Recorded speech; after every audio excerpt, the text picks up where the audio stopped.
Gracias, señor presidente. Bueno, lo primero es saludar muy positivamente la presentación de esta iniciativa por parte del Grupo Socialista. La verdad que nos parece de lo más oportuno y estamos, bueno, no solo contentas de poder votar favorablemente, sino que realmente compartimos el espíritu y la necesidad de que debatamos sobre esta cuestión. Andalucía tiene un papel central fundamental en la configuración del Estado de las Autonomías, eso es así. Como saben, el guión que había establecido por el Constituyente primero y por el Gobierno después establecía una especie de España, no de dos velocidades, sino de dos niveles, en la que solo las comunidades históricas con lengua propia podían tener un acceso pleno a la autonomía por la vía del 151 y el resto se tenía que conformar con el 143, con un nivel mucho menor en el que incluso se ponía en solfa la asistencia de Asamblea Legislativa. Fíjense, eso es así en la mente del Constituyente. Andalucía rompe el guión establecido ¿de qué manera? Teniendo muy claro desde el principio el pueblo andaluz que quiere ser una autonomía y que quiere ser una comunidad autónoma de primer nivel, que quiere acceder por la vía rápida, por la del 151, que no quiere esperar los 5 años esos necesarios para poder subirte al carro de las primeras de la clase. Y lo hace no porque tenga un sentimiento identitario muy fuerte, que lo tenía, pero no solo por eso, sino sobre todo porque la idea de la autonomía se percibía con un carácter instrumental para conseguir un desarrollo, una igualdad, una mejora en las condiciones de vida de andaluces y andaluzas que 40 años de dictadura y además con un Estado profundamente centralista, pues no solo no habían subsanado, sino que además habían sin duda incrementado. De manera que el pueblo andaluz sabe que con el autogobierno tiene a su mano una herramienta que le puede permitir avanzar para acabar de romper con esas desigualdades que se daban a nivel interno en el propio territorio y además con el resto de España. De esta manera,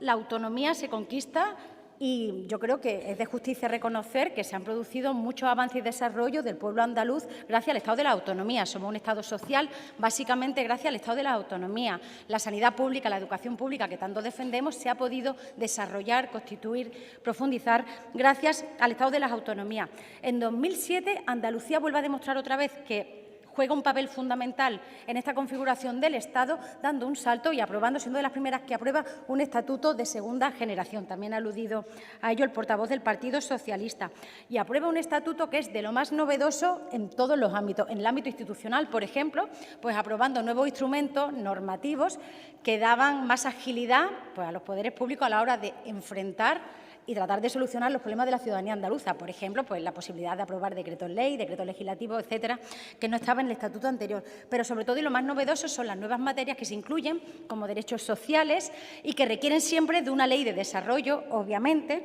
pero que nos permiten ponernos a la vanguardia en el reconocimiento de derechos que no tenía ninguna otra comunidad autónoma. Y yo creo que eso hay que decirlo. Y aquí los estatuyentes, recordemos que el proyecto de estatuto sale de aquí, aunque lo aprueben las Cortes Generales, sale de aquí por unanimidad de todas las fuerzas que en aquel momento conformaban el Parlamento andaluz, también su fuerza, también la suya. Y me parece que eso es algo que es digno de recordar. Puede que hoy eso ya no sea posible, que no lo sea nunca más, pero bueno, tuvimos la suerte en aquel momento que todas las fuerzas creíamos, presentes en el Parlamento, creían en Andalucía y creían en la posibilidad, en el desarrollo estatutario como una posibilidad de mejora para el pueblo andaluz. De esta manera tenemos una norma que era tan ambiciosa que, bueno, puede que primero la crisis que vino en 2008 ¿no? y cambió el guión establecido y también porque creo que los sucesivos gobiernos de uno y otro color que se han sucedido desde la aprobación de ese estatuto en 2007 no han sido todo lo ambiciosos que deberían para haber podido desarrollar el Estatuto de Autonomía en toda su potencialidad. De manera que a día de hoy tenemos un estatuto que hay que decir que, a pesar de los años que han pasado, no solo no está obsoleto, sino que está por desarrollar y que pone sobre la mesa problemas y retos, muchos de los cuales estaban en 2007 encima de la mesa, pero hay muchos otros que ni siquiera se imaginaban en aquel momento y que a día de hoy están entre las primeras prioridades que debería tener cualquier gobernante. Estoy hablando, por ejemplo, del reto climático. Estoy hablando de derechos sociales como el derecho a la vivienda, con una potencialidad enorme que nos otorga el Estatuto y que aquí está todavía sin usar. El debate, siempre enriquecedor y necesario, sobre la renta básica. La posibilidad de profundizar en educación pública, participación política, transparencia, ¿no? Elementos, digamos, también para profundizar en nuestra democracia. Tiene también todo un elenco de derechos que permitirían volver a dar a los jóvenes un horizonte de verdad, de posibilidad de conformar sus sueños sin tener que pensar que se van a tener que marchar. Pero es verdad que es un texto que está por desarrollar y la mayoría de los artículos, sobre todo cuando proclaman derechos sociales, requieren un desarrollo a través de la ley. Y eso requiere que en este Parlamento nos sentemos primero a ver donde podríamos profundizar en el autogobierno a partir de esa norma que ya está aprobada, que se aprobó por unanimidad, que requiere desarrollo, y ver hacia dónde podríamos ir entre todas las fuerzas políticas que conformamos este Parlamento. Porque Andalucía se defiende… A ver, Andalucía no es envolverme en una bandera muy, muy grande el 4 de diciembre y montar una muy grande en San Telmo diciendo que soy andalucista. El andalucismo real, la defensa del autogobierno, se defiende no yendo a Madrid diciendo que vas a perseguir la igualdad de todos los españoles, que te preocupa un montón, también la igualdad de todos los andaluces, que ya te preocupa menos, y utilizando la posibilidad que te brinda la Ley Orgánica del Tribunal Constitucional de plantear recursos de inconstitucionalidad para hacer ¿qué? Para plantear un recurso contra el impuesto de grandes fortunas que afecta, ojo, a 875 andaluces y andaluzas, que es una barbaridad y es una preocupación enorme y abunda muchísimo en el autogobierno de la comunidad autónoma. El autogobierno no se defiende, Andalucía no se defiende, o no se es más andalucista cuando coges del estatuto los artículos que te interesan y coges un artículo que establece el 70 y no sé qué, no me acuerdo, creo que es 74, que establece la competencia exclusiva en materia de vivienda. Y entonces el Gobierno del Partido Popular se enfunda en la bandera de andalucista y dice, hay una ley estatal de vivienda que no me gusta, que establece que los grandes tenedores no son los que tienen 10 viviendas, sino 5, que establece un incremento en el número de viviendas de uso social, que establece topes al alquiler, en definitiva, que imposibilita los desahucios para personas que están en peores condiciones socioeconómicas, y coge, y ese artículo le gusta mucho, y plantea un recurso de inconstitucionalidad frente a una norma que podría beneficiar a miles y a miles de ciudadanos y ciudadanas andaluces, pero se olvida del artículo que,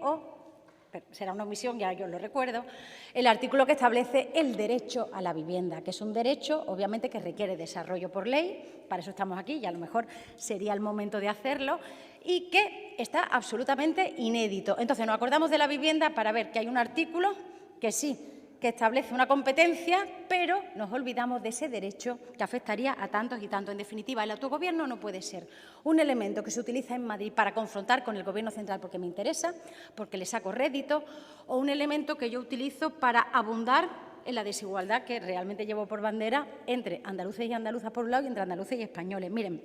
el Estatuto de Autonomía 2007 es potentísimo. A veces me sorprende lo moderno que son muchos de los preceptos y cómo pudo avanzar muchos de los problemas que hoy tenemos sobre la mesa. Yo creo que muchos de los problemas que afrontan nuestros jóvenes, el tema del reto climático, como me decía, que están hoy entre las principales preocupaciones, por supuesto, de los andaluces y deberían estar de los gobernantes, sin duda, se pueden resolver únicamente acudiendo al Estatuto de Autonomía, analizando dónde podemos desarrollar y tratando de ponernos de acuerdo entre todos, menos decreto ley y más leyes parlamentarias donde nos dejen hacer cositas, no solo las suyas. Estaría bien para acabar abundando en ese autogobierno, porque de otra manera se traiciona el espíritu de aquellos andaluces y andaluzas que salieron a la calle un día pidiendo autogobierno, pero no lo olvidemos, pidiendo autogobierno para algo, para acabar con décadas de subdesarrollo, para acabar con décadas de precariedad, de pobreza, de desigualdad. Y que si queremos honrar la memoria de lo que eso supuso, y yo creo que toca hacerlo, si tenemos claro la necesidad de reivindicar nuestro autogobierno, porque al final es muy de cobarde decir es que en Madrid no me dan, Yo tengo la mitad del estatuto absolutamente inédito y sin utilizar. Yo espero de verdad que ahora que se acerca el 4 de diciembre, en vez de una bandera no tan grande y tantos fastos en San Telmo, podamos celebrar realmente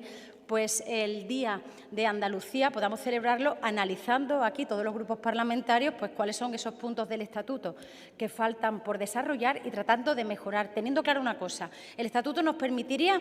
solventar o mejorar los problemas de desigualdad que existen entre andaluces por un lado, porque Andalucía es una tierra muy desigual y no lo podemos olvidar, y además las diferencias que existen entre andaluces y andaluzas y el resto de comunidades de España, que a pesar de tantos años de autogobierno no hemos sido capaces de acortar o de superar. Muchas gracias.